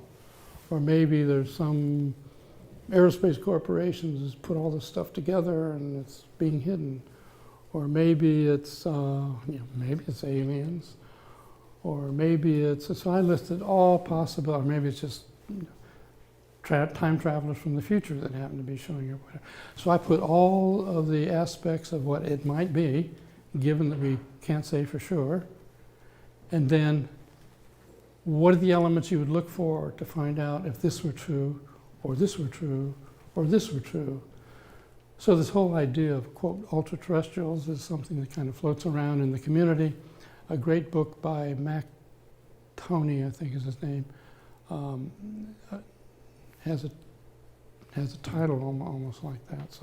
So anyway, it was just a circulated think piece to realize, okay, we should quit being reporters and turn into intelligence officers and go out and seek data instead of just being at the passive end, waiting for the government to tell us what, or waiting for the aliens to tell us what, or whatever. No, we should turn into policemen who are searching for clues and trying to build a case for this possibility, or this possibility, or this possibility. And fleshing out those possibilities, if it's this, well then maybe there are a lot of corporations involved, so we should be looking into their financial structure. Or maybe it's this, well we should be looking. So anyway, it was a circulated paper, which I'm not ready to publish yet. This question has to do with the fact that there have been people in general and people within TTSA specifically who are talking about the apparent observation of craft who can move through any kind of media. They can be maybe coming from outer space, and then they're in our atmosphere, and then they dive into the water. That's a tough aerospace engineering to try to come to grips with. We do have craft that can kind of go in the water and then come out that are, but not with the kind of characteristics that are being observed. And then she added under that, well, what about going into matter? Well, it just turns out that one of the outcomes in the list of weird things from space-time metric engineering is that materials under those conditions are so hardened that they're like made out of diamond or better, and the rest of the world looks like butter. So even going into matter, going high velocity into the water or whatever, is one of the predictions of the modeling. So, haven't talked about it specifically. I mean, there have been some reported cases, but you know, they came from the public, so you don't know whether to believe it or not, of craft going into mountains and stuff like that. No explosion, no. So anyway, that's all just debris, intellectual debris on the table that we're trying to put together like a jigsaw puzzle.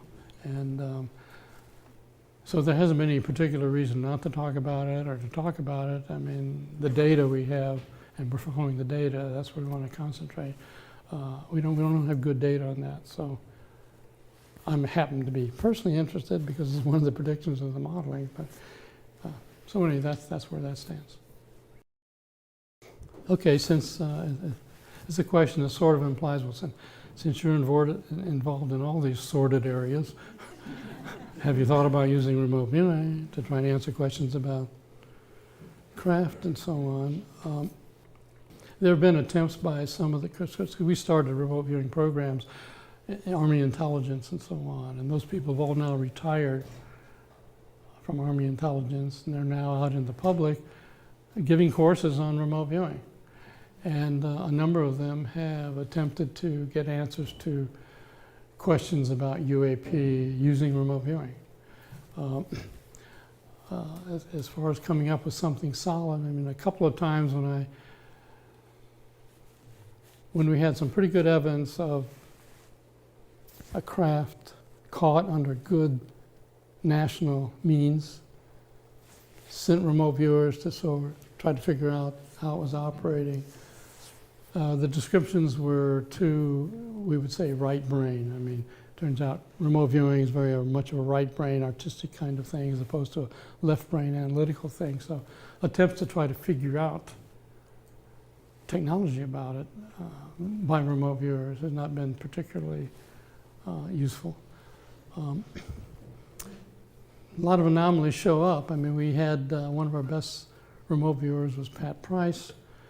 And in addition to doing all the wonderful stuff he was doing for us, this will give you an idea of how good a remote viewer can be. This is during the first 4 years of Nixon's presidency. He came in one morning and he said, well, you know, Nixon's not going to make it through the second term because there's something in his office that's going to harm him.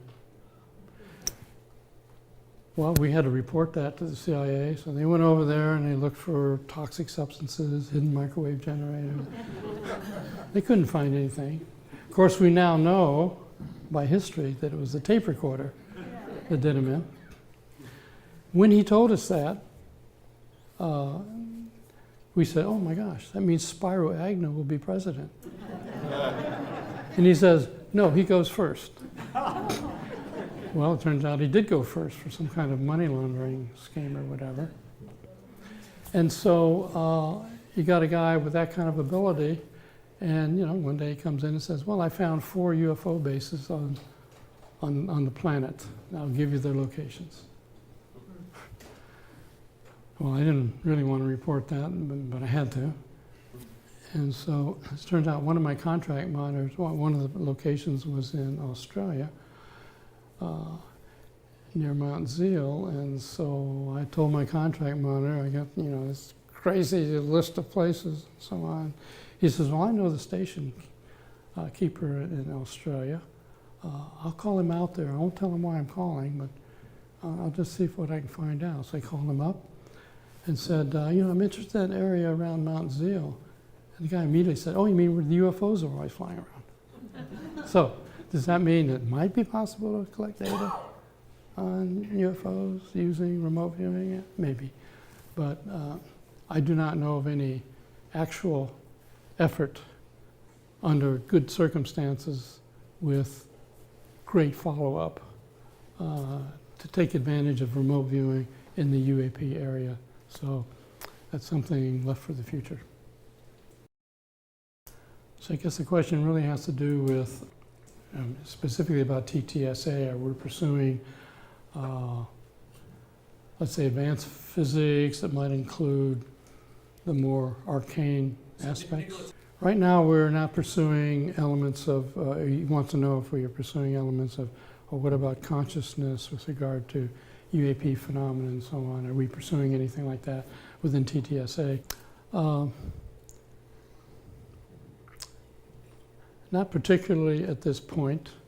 I know people who are pursuing that kind of thing. In fact, in the absolutely straight arrow quantum physics community, now that we're digging into things like quantum entanglement and so on, there's a lot of discussion of, well, is consciousness just an emergent epiphenomena of our atoms and molecules, or does consciousness have its own sub-platform on which the physical universe is built? And so there are real physicists who have really good credentials. They're actually doing experiments to try to answer questions like that, because it's built in quantum physics that we have non-locality, and it's built in quantum physics that there is entanglement over time and space. So there's a lot of, you might say, the philosophical elements of very straight academic quantum physics. They're looking into exactly those kinds of issues of the connection between consciousness and what otherwise we call the physical world. So, you know, if anything comes out of that that looks useful, you can be sure that I and my colleagues at TTSA will try to see if we can take advantage of the knowledge that's being developed. But right now, I don't know of anyone particularly looking into that. Well, the question is there just sort of one type of UAV or UFO or whatever we see out there, or are there many different kinds, and have we made a connection whether these might be alien or not, and so on. The scattering of options that are absolutely picked up on the best of our military platforms are all over the map. I don't know if you've heard, for example, there's a sphere with a cube inside, dashes between two of our F-18 pilots. In fact, that's the event that caused the aviation safety thing to then move to the element of requesting that pilots report their UFO sightings, because it was an aviation safety issue, not a woo-woo issue. And so, and then there's a tic-tac shape. And then there's really good data on triangles and so on. So there are a lot of different structures that are reported under good conditions. And so it isn't just one kind of thing, for sure. This is a question on the bismuth magnesium sample, which is unbelievably complicated, and it's all over the internet with everyone from, this comes from a well-known process of that's known in sucking bismuth out of magnesium with mercury and so on, that kind of thing, just off of a factory floor, versus claims that this definitely did come from an alien crash retrieval and so on. So the answer is we don't yet really know where it came from. And it's true that 10 years ago, Linda Howe provided us a sample, and we did a lot of tests, got electron microscope pictures, and irradiated it with various gigahertz frequencies, or megahertz frequencies, and so on. Couldn't make anything out of it. So it kind of went on the shelf. And then it was only after this paper in Metamaterials was published, we said, oh my gosh, the claim here that this could have some real utility as microscopic waveguides would actually fit the structure, you know, that we see there. Okay, well, where do we go with that? Well, the truth of the matter is that piece is actually pretty mangled. And what you'd really like to do is say, okay, well, let's have a nice clean piece of this, and let's irradiate with terahertz frequencies, first of all, to see if it really does act as a microscopic waveguide for terahertz frequencies. And then if that works, we'll, you know, irradiate it with other kinds of fields and see if there are any unexpected responses and so on. So it is still, despite the fact that it gets unbelievable publicity out there, it's still an absolutely unknown that does range all the way from this was a fraud of junk material sent to us to no, this came off the wedge of an ET craft. We don't know the answer to that. And the only way we're going to get something of value is to determine its properties, or maybe reproduce it under nice conditions and determine its properties. So it's still a giant question mark out there. So even though it's like a few percent of our effort at TTSA, it's like 99% of our criticism. So that's just what you get in this field. That's the way it goes. Some of us have developed very hard skins. A question about Ingo Swann and his reporting of being on the moon. I don't know if it was on the backside or not.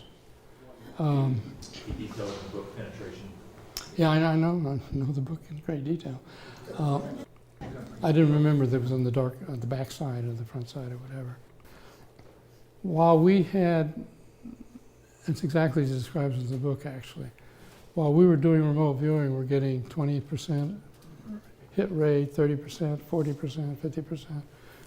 And one day someone had somehow gotten into his crypto-locked office and left a note on his desk saying, when you get to 70%, let us know.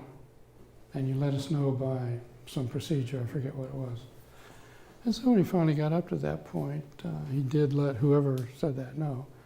And so they showed up and said, and apparently part of some kind of black program, and said, now that your remote viewing is that good, we want to use your talents to do some exploration. So, right out of a movie, meet him in New York City, put a black bag over his head, drive around, go to an underground facility, blah, blah, blah, blah. Very military kinds of people. And they just gave him some coordinates, because by then we're doing coordinate remote viewing. Realized you didn't have to actually send somebody to a site. You could just use coordinates. Explaining that's a whole other thing, but anyway. And so he was getting descriptions and so on. They're really strange, because he didn't realize that there were coordinates on the moon. And it turned out his descriptions were matching features of the moon. And at some point he said, am I looking at the moon? And they agreed that he was. And he was actually shocked by some of the stuff that you can read about in the book, Penetration. So that was like some kind of test of whether that could happen. And he'd already shown that he had the ability to do remote viewing in remote locations, because before NASA's flyby of Jupiter, he found the thin rings around Jupiter. And we reported them in our book called Mind Reach ahead of NASA getting there. And Carl Sagan came by our lab and said, this stuff he generated, it's ridiculous. There's only stuff you can get out of any encyclopedia. These got rings around Jupiter. I mean, that sounds like Saturn. There are no rings around Jupiter. And of course, when the probe actually got there, there were rings around Jupiter, very thin.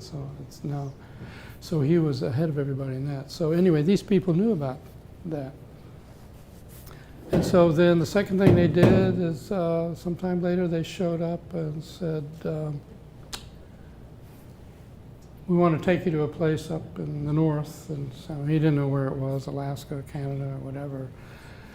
And they had him there, and the UFO came over a lake that they knew was going to come over at a certain time. How'd they know that? I don't know.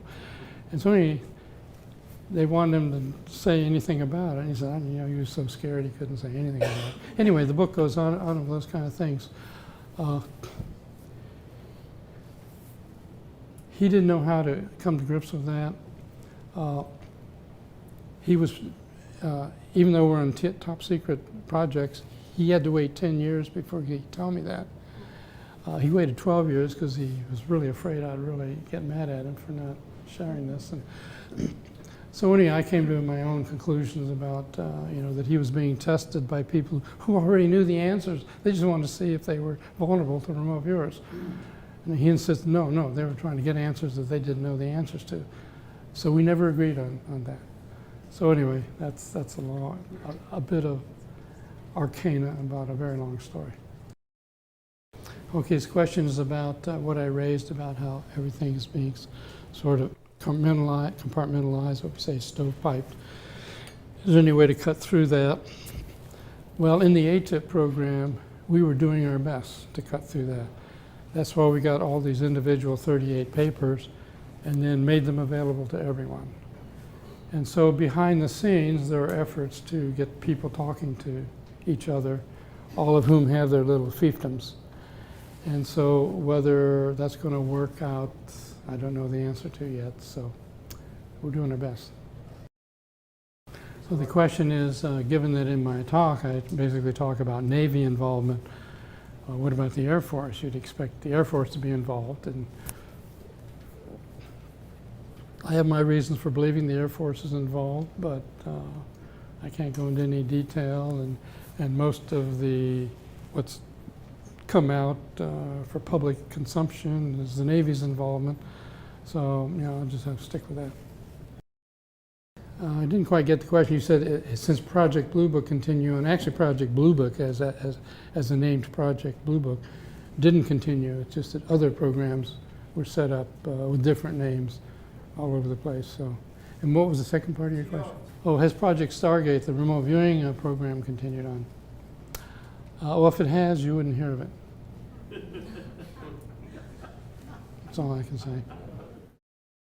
Oh, the question is about the confusing messages that come out from the Public Affairs Office in the Pentagon, who don't have the clearances to know exactly what's going on in AATIP or follow-on programs.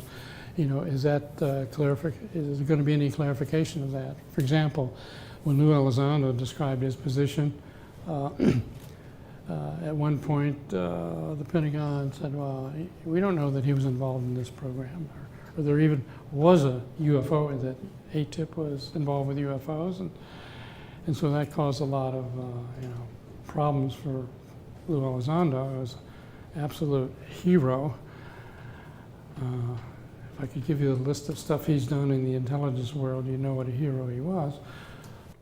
And then they changed their mind and originally said that the videotapes of the F-18 didn't really come out of the Pentagon, or they weren't officially approved for release. And then they changed their mind and say, okay, yeah, he was in the program. And then it goes back, it's just the clarification is not coming forward very cleanly. And so there's a lot of work behind the scenes that say, as long as the story out there is so confused, that might be good for some people to get this off the radar. But, it's not right. And so TTSA and my colleagues are doing a lot behind the scenes, speaking to people to try to clean up so they get a nice, clean statement. They finally came out with a clean statement to say, yeah, these videos are official. And what's in the videos really is unidentified. So we're making progress, but there's a lot more clarification that could, and I think will come, because now that the profile is so high, they're drowning in FOIA requests and having to deal with them, and sends them off into the bowels of the Pentagon and the intelligence community to try to get some answers. Good luck. So anyway, I think in a matter of time things will get clarified, but it's really a slow process, and poor Lou Elizondo has really been suffering under it, so got to say. He's repeating a well-known, actually was from a presentation that Ben Rich, who was head of Lockheed Martin Skunk Works, gave shortly before his death to an engineering group at some university in Southern California. And he was talking about all the advances in aerospace and how he developed stealth and so on. And as he got toward the end of his set of slides, he ended up with a slide of what looks like an ET craft taking off into the stars. And so Jan Harzen, who's actually director of MUFON, actually, after the talk was over, cornered him and said, well, is this, what can you tell me? Do you guys really have all this going together? And so I guess maybe it was even in his talk, he said, we now have the technology to take ET home, and so on. And so a lot of questions, in fact, by me and everybody in this field. Was he exaggerating? Was he really trying to tell us something? Or is he just generating interest in the future? And so whether what he was saying, we have the technology to take ET home, and it's not as hard as you would think it would be, statements like that, coming from a guy who's head of the Skunk Works, really hard to discount it. On the other hand, as we go digging for evidence, you know, people's skunk works, I mean, I've had contracts with skunk works, and we keep digging. You really can't find out why he said that.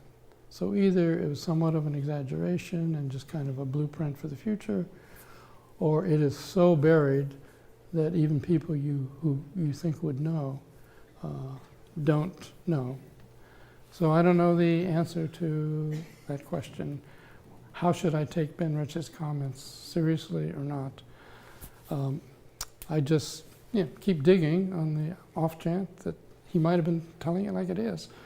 But until I find data, or my colleagues find data, it just, again, is one of those things in the gray box on the shelf.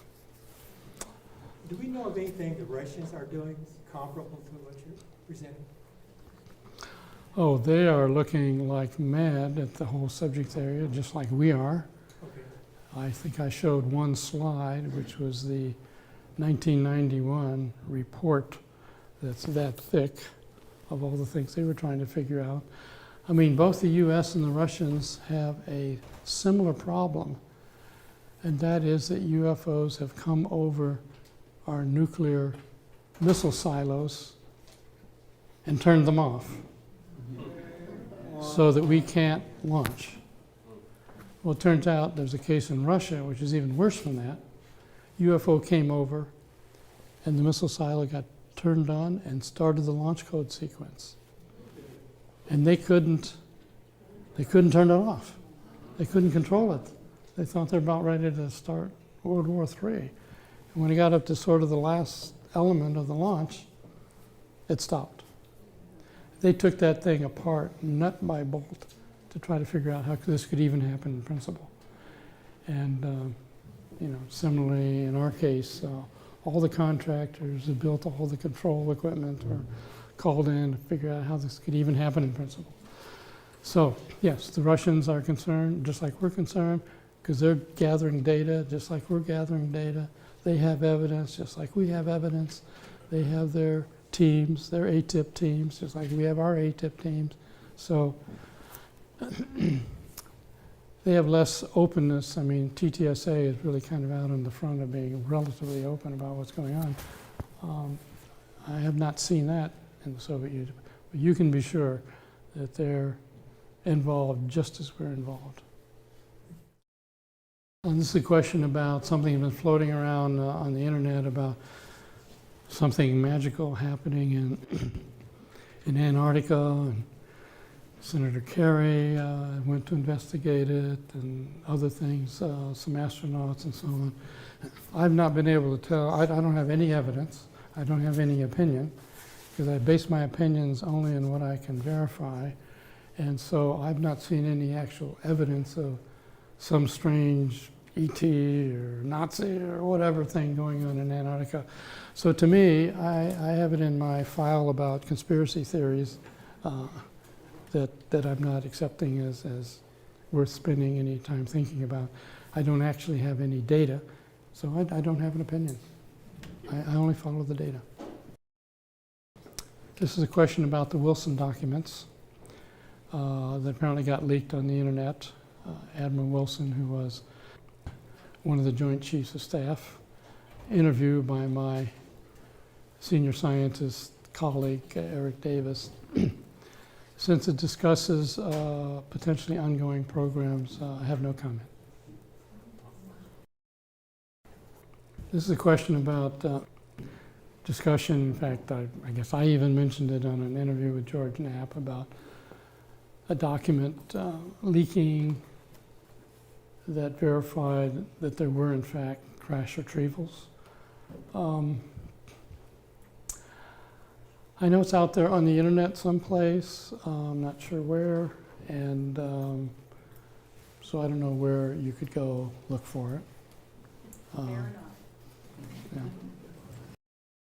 And the question was when I had Richard Doty as a consultant, some years ago. Was that part of the AATIP program?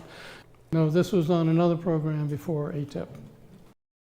This is a question about Dan Sherman's book, what is it called, Above Black, or something like that, about his experiences being involved with ET communication as part of a super secret program and so on.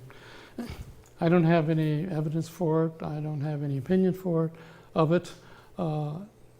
Some of what was described didn't quite gel with things I knew about in the general, quote, psychic realm of government investigation.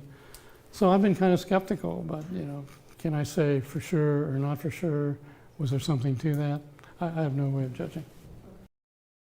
Her question has to do with the fact that I mentioned under the ultra-terrestrial hypothesis that I had formed that, you know, maybe there's some group out there that in fact has been successful in reverse engineering or even inventing from scratch those kinds of exotic craft. Well, that's got to be on the table as an option, as a possibility. My point in bringing it up in that paper was to say, okay, well, if that's a possibility, what would be the clues that we could find out there?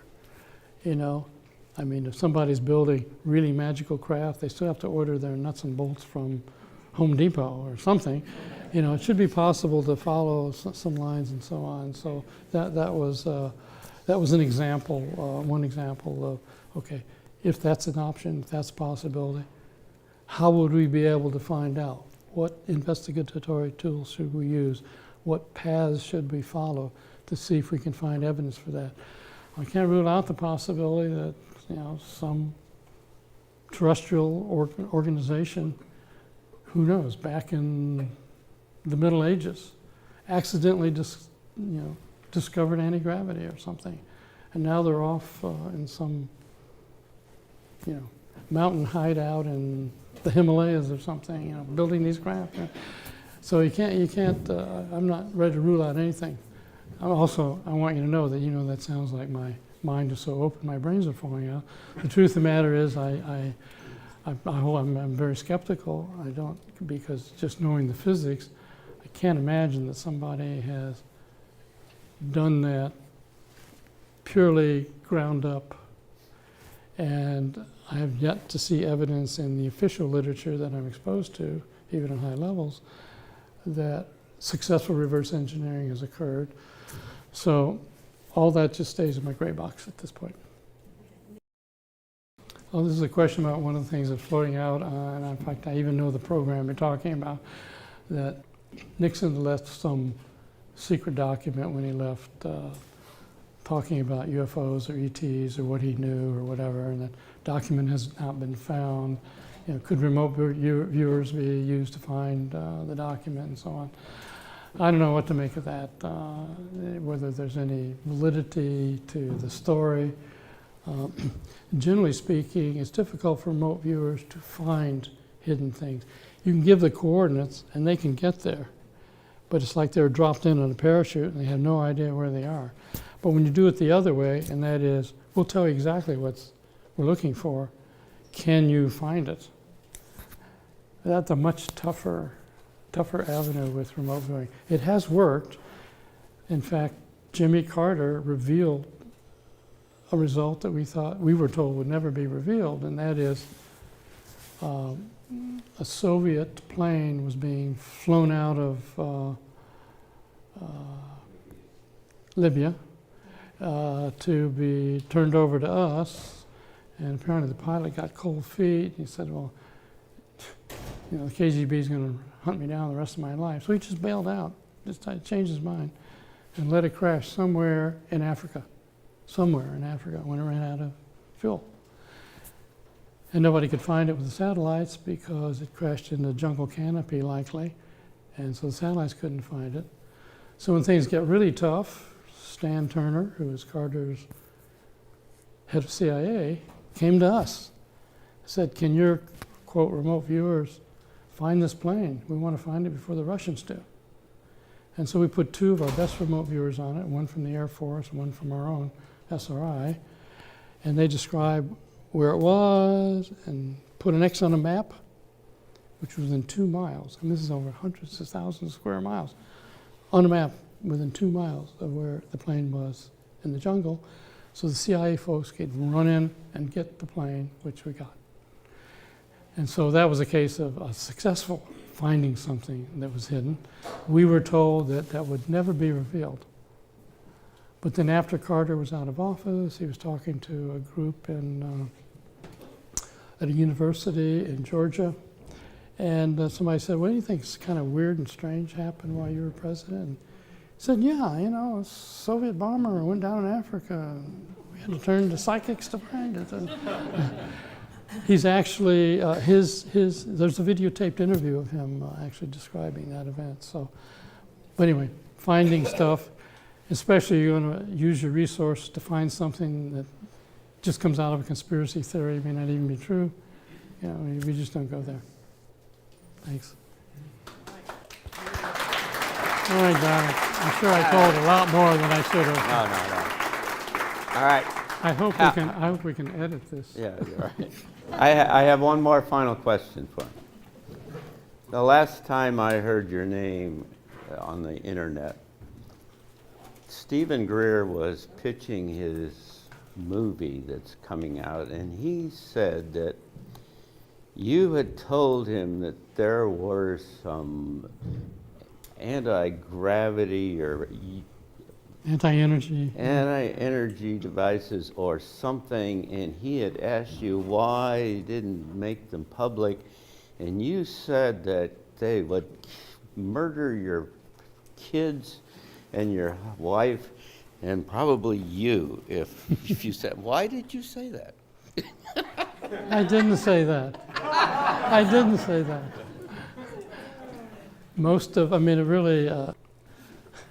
It really ruins my appreciation for the media in general, because most times when I find something in there about me, it's not true. So I wonder, is that the case with everything I'm reading here? Anyway, no, I did not tell Steve Greer, that if anything were released, if I were to release anything, I and my family would be murdered. Never said it. Never even thought it. So there you go. Thanks for clearing that up.